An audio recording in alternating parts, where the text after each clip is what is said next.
just going to talk to you guys about what I'm going to discuss. So I'm going to go over what cognitive function is, what are some signs of normal forgetfulness as we age versus something more serious like dementia, how aging affects the brain. So that's kind of like the science portion, but I'm going to keep it really simple because we don't want to go into science. And then I'm going to talk about the prevalence. So I'm going to talk about kind of how common it is for seniors to get forgetfulness. Then I'm going to talk about the risk factors and ways to help. And I'm going to go through some activities throughout with you. So what is cognitive function? So to begin, I want to define what cognitive function means, and so you guys can just get a better understanding. So essentially, it's a broad term that refers to your mental processes involved in learning and understanding information. So what this includes is your perception, your memory, learning, attention, decision-making, and language abilities. So now that we went over what cognitive function is, I'm going to talk to you about the signs of normal aging. So this is important because it's nice to know the difference of what normal aging might look like, and to kind of normalize that as you get older, you might be a little more forgetful. Even when you're younger, in times of stress, you get little forgetful periods. So some age-related memory loss signs would be making a bad decision once in a while, maybe missing a monthly payment, forgetting what day it is, but then remembering later on, maybe forgetting what word to use in the moment, maybe losing things from time to time. For age-related memory loss, these are things that are not noticeably disrupting your everyday life. So you can still cook and clean and do your activities of daily living, but you might just stumble. These don't affect your ability to complete daily tasks. You don't have too much difficulty learning and remembering new things, and there's no underlying medical condition. So for signs of normal forgetfulness, I'm just going to share with you guys, like sometimes I get forgetful as well. Like sometimes I'll go to the kitchen and I don't know why I went to the kitchen, or I'll put my phone somewhere and I'll ask all my roommates to call my phone because I have no clue where I put it. So those things are kind of normal. I shared my little moment when I was forgetful, and I'm sure plenty of you guys have like forgot your car keys or something. So it's completely normal. But now I want to go into a little bit of what dementia is, just so we can kind of know the difference between normal forgetfulness and maybe dementia, because that is a concern for a lot of people as you age. So dementia is an umbrella term that covers a range of diseases. Alzheimer's disease is a type of dementia. It's also one of the most common types. So there are 10 warning signs regarding dementia. So it would be disrupting your daily life. So like I said before, for normal aging, you can still do your activities of daily living, but this kind of memory loss would be like asking the same questions over and over and needing to rely on a lot of memory aids. There's also challenges in planning or problem solving. So you can't keep track of monthly bills. You have difficulty concentrating or even following a recipe. You have difficulty with familiar tasks. So struggling to organize a grocery list or do a task that used to be second nature to you.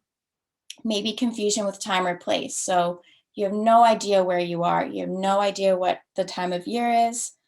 Even trouble understanding visual images and spatial relationships. So that's like difficulty reading or balancing and problems judging distance. It also might be problems with speaking or writing, misplacing things and losing the ability to retrace steps. You might have a decreased or poor judgment. You might isolate yourself more, and it could change your mood or your personality. So these are kind of getting into maybe more serious signs. So I did make a little chart to compare the two side by side, so you can kind of see where there's the line, because sometimes it is hard to differentiate. So for normal aging, it might be making a bad decision once in a while. But for dementia or Alzheimer's, it's making poor judgments and decisions the majority of the time and consistently. For normal aging might be missing a monthly payment, and dementia is you can't control your monthly bills. You're unable to take care of that part of your life. Forgetting what day it is and remembering it later, compared to completely losing the track of time. So this is just a good chart to kind of see the difference. I do stress that if you are thinking that you're more concerning and it's disrupting your daily life, do go see a physician or a doctor. I just wanted to talk about the difference because you might just be experiencing normal aging forgetfulness. And that's completely normal for a lot of us, for a lot of people as you get older, but you might have some anxiety about it because as you get older, you're more concerned about your health. So I just kind of wanted to ease anxiety, but I did think it was important to kind of differentiate the two. So this is the little sciencey part. It's really short. It's how aging affects the brain. And I think this is important because as you get older, there is scientific background of why your memory might not be the same. So as you age, you do get a decline in executive function. So what executive function is basically cognitive function. So your problem solving and your working memory and your selective attention. So as you get older, there's this decline in these functions because you get volume loss in your frontal lobes. So I put a nice little picture here that shows where the frontal lobes are. And so you might have volume loss in there. So that might be the reason that you're experiencing more difficulty when you're older than you were when you were younger. Just so we can kind of normalize it and ease a little bit of anxiety. And now prevalence. So to show you guys that it is more common than you might have thought, I'm just going to go through some prevalence. So 40% of us will experience some sort of memory loss after we turn 65. So that's a pretty big amount. So majority of people experience memory loss even when we're younger in stressful times. Only 5 to 8% of people will live with dementia at some point. So that's a much smaller percentage than the amount that we just experience regular age-related memory loss. So for the most part, memory loss is mild and we can continue our day-to-day lives with it. So now that we kind of have a nice little background on what memory is and why, as we get older, we might be a little more forgetful and how it is normal for a lot of us, I do want to go over some risk factors that might increase a little bit of memory gaps as you get older. So a lot of the time, some memory loss can come from stress, anxiety, depression, emotional distress, so like a death of a relative or a friend, dealing with changes and social isolation. So obviously, as you get older, you're dealing with a lot of changes. If you have kids, they might have moved away and starting a new life, and you don't get to see them as often.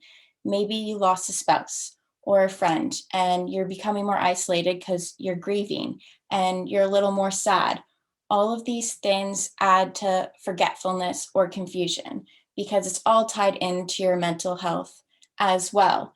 So, especially during this time of COVID, it's really difficult to go out and enjoy activities. That's why I'm happy you guys are all here because this is a really important part of our mental health and just our brain health in general, because you're interacting with people and you're also challenging your brain by learning new facts like about memory.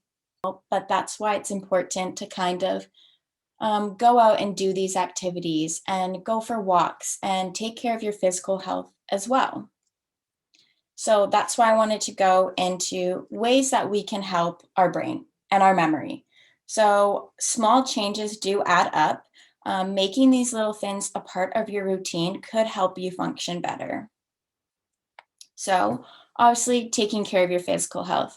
I know it might become a little harder during winter times too, because it's easy to say just go out for a walk, but when there's a bunch of snow on the ground, everyone just wants to stay and cuddle up inside, which is understandable. But even if it's just doing like household chores or just walking around your house or just doing anything that's remotely physical active, that also helps your brain.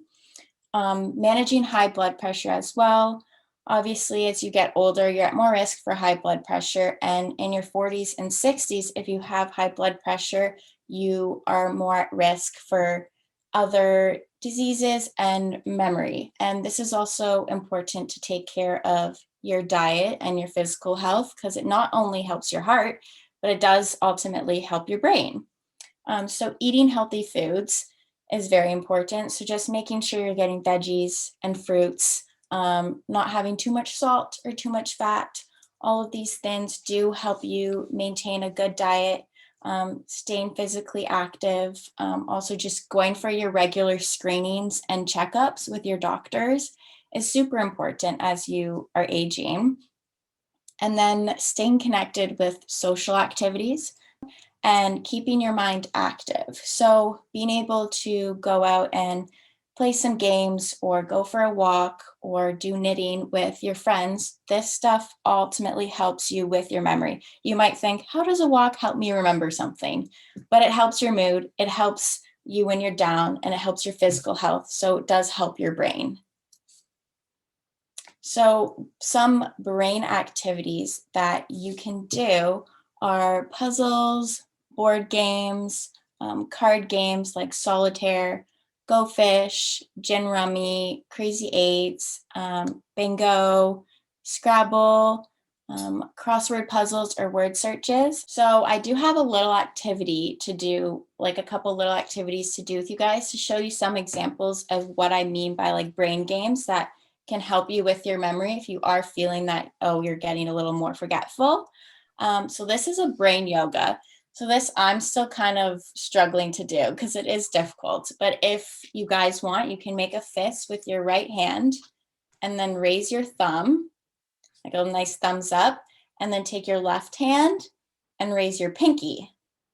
And now we're gonna try and alternate, but you guys can practice things like that. Or even, I know when I was younger, all the kids would be like, oh, try and tap your head and rub your tummy at the same time. It's sometimes it's challenging, but like once you get the hang of it, it's good. But that's awesome to kind of train your brain, and it's a little workout for the brain. I also have brain teasers or like a brain workout. So those are just some riddles. I personally love riddles. Sometimes I just search them up on my free time because sometimes if you're bored and you just want to challenge your brain, it's a fun activity to do, especially with friends. If you know the answer and they don't, it's always fun to see people, thinking about it.